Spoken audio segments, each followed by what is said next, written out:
சாவகச்சேரி ஆதார வைத்தியசாலையின் வைத்தியர் வடக்கு சுகாதாரத்துறைக்குள் உள்ள பல்வேறு ஊழல்களை வெளிக்கொணர்ந்த நிலையில் அவருக்கு மத்திய சுகாதார அமைச்சினால் இடமாற்றம் வழங்கப்பட்டுள்ளது. இந்நிலையில் அமைச்சின் அலுவலகத்தில் பேச்சுவார்த்தைக்காக செல்வதாக வைத்தியர் அர்ச்சுனா மக்களுக்கு தெரிவித்தார்.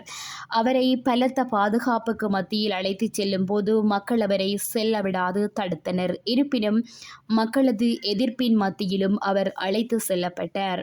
வைத்தியர் அர்ச்சுனாவை இடமாற்றம் செய்ய வேண்டாம் என தெரிவித்து இன்றைய தினம் சாவகச்சேரி ஆதார வைத்தியசாலை முன்பாக மாபெரும் மக்கள் போராட்டம் முன்னெடுக்கப்பட்டது. இந்நிலையில் அவருக்கு தண்ணீர் கூட வழங்க விடாமல் அதிகாரிகள் தடுத்ததாகவும் அவரது உடல்நிலை சுகையினமடைந்ததாகவும் தெரிய வருகின்றது. இந்நிலையில் போராட்டக்காரர்கள் வீதியை மறைத்து மீண்டும் போராட்டம் முன்னெடுத்தனர். பின்னர் வைத்தியருக்கு தண்ணீர் வழங்கப்பட்ட நிலையில் வீதி முடக்கல் போராட்டம் கைவிடப்பட்டது. என்ன பார்லிமெண்ட்டுக்கு வர சொல்லியிருக்கணும், அங்க கதைச்சு இந்த ஹாஸ்பிட்டலுக்கு திருப்பி எனக்குரிய நியாயத்தையும் மக்களுக்குரிய நியாயத்தையும் செய்தாராமன்னு சொல்லியிருக்கணும். சரிதானே? இப்ப நான் பார்லிமெண்ட்டுக்கு போய் இது கதைக்கலைன்னு சொன்னா நான் இதை வின் பண்ண இயலாது. சரிதானே? சட்டப்படி நான் போய் எல்லா விஷயம் நான் இந்த வரைக்கும் அப்ப இவ்வளவு நாளும் இந்த ஹாஸ்பிட்டல் இருந்த நான் ஒருத்தரை கூட சாக விடையில. ஆனா 25 டாக்டர்ஸும் பீடியா இருக்கட்டும் யாரும் எல்லாரும் போய் அங்க 2 பேர் செத்தா என்ன பிரச்சனை கூடுமாண்டு நான் யோசினா இந்த கையால ஒருத்தர் சாகக்கூடாது 3 நாள் நான் சாப்பிடாதான் பார்த்துனான். உண்மையாவே இல்லை உங்களுக்கு அன்பு இருந்தேன்டா எனக்கு நான் பாக்குறேன்னு சொன்னா பிரச்சனை கூடி உங்களுக்கும் பிரச்சனை வந்து உண்மையாவே போலீஸ் எஸ்எஸ்பி சார் வந்து எஸ்எஸ்பி சார் வந்து என்னோட உண்மையாவே வந்து கதைச்சவர். அப்போ நாங்களும் தொழில் செய்யறோம், பப்ளிக்கும் பாவம். இது உண்மையாவே பேருந்து ஒரு பிரச்சனை ஆயினாடா ஒன்றில் உங்களுக்கு ஏதாவது கூட நடக்கும் அல்லது அவைக்கு ஏதாவது கூட நடக்கும். நான் உண்மையா போலீஸ்ன்றது எங்கள்ல ஒரு ஆக்கள் தானே. சரிதானே? சாதாரண மனுஷர் தானே. நான் யூனிஃபார்ம் போட்டு பண்ணிக்கிறோம். என்ன பொறுத்த வரைக்கும் நான் ஒரு நீதியை மதிக்கிற ஆள் மச்சான். அதால தயவு செய்து நான் சொல்றது கேளுங்க.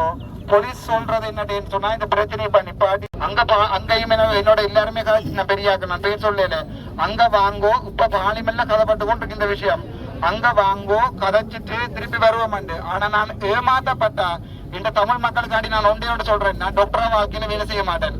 நான் எங்கேயாவது போயிடுவேன். சரிதானே? அது வேற நான் போய் பார்லிமெண்ட் இப்போ சட்டப்படி நான் தான் எம்எஸ் பாதுகாப்புக்கு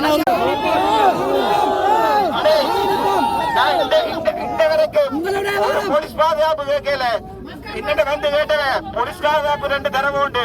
நான் சொன்னான் அந்த போலீஸ்காருக்கு என்ன 2 பேரை பாதுகாப்பு போடுமாண்டு.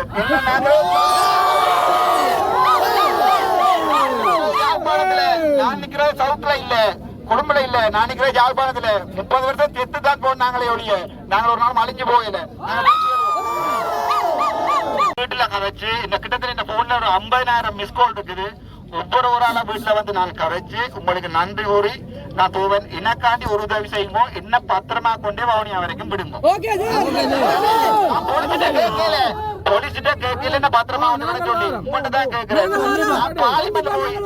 அரசியல் வரதெல்லாம் கேட்கல. நான் டாக்டராவே சாவணும் ஆசைப்படுறேன். நான் டாக்டரா இந்த நாட்டை திருத்தி காட்டுவேன். என்ன 25 வருஷம் சிஸ்டத்துல இருப்பேன் மச்சான். சரிதானே? நான் இந்த நாட்டை திருத்தி காட்டுவேன். ஒரு நாளைக்கு ஒரு டாக்டர் விட்டு போட்டு போய் பிரைவேட்ல செய்ய மாட்டேன். இதுல நான் இது உயிரோடு இருக்கும் வரைக்கும் அது நடக்காது. செத்தா இது நான் போய் எங்கேயா செத்தா பொடியை கொண்டு சாவச்சில் நடுவுல வச்சிருக்கணும். வேற ஒருத்தரையும் கொடுக்க கூடாது. கொடுக்க கூடாது. நீங்களா நேரடி அழைப்பு வந்ததா வேற என்ன ஒன்று போறீங்களா? இல்லாட்டி நேரடியா உங்களுக்கு அழைப்பு வந்ததா இல்ல வேற யாரும் வந்து போறீங்களா? ஒரு பிரச்சனை இல்ல. எனக்காண்டியடா போலீஸோட சப்போர்ட் பண்ணுங்க. அவன் எங்கட உண்மையாவே பார்லிமென்ட் வந்து அழைப்பு வந்து நேரடியா வந்ததா இல்ல உந்துதல்ல வந்ததா? அதே உந்துல இருந்து பாருங்க. இந்த 3 நாள்ல நான் போயிருப்பேன்டா. இப்பயா போயிருப்பேன். முடிஞ்சா செய்யலாம்னு சொன்னாண்டா. வேணுமெண்டா போய் வீடியோ எடுத்துப்பார். நான் கொடுத்த போட்டோ எடுத்துப்பார். யாழ்ப்பாண தமிழ்டா. அதனால நான் சொன்னேன்.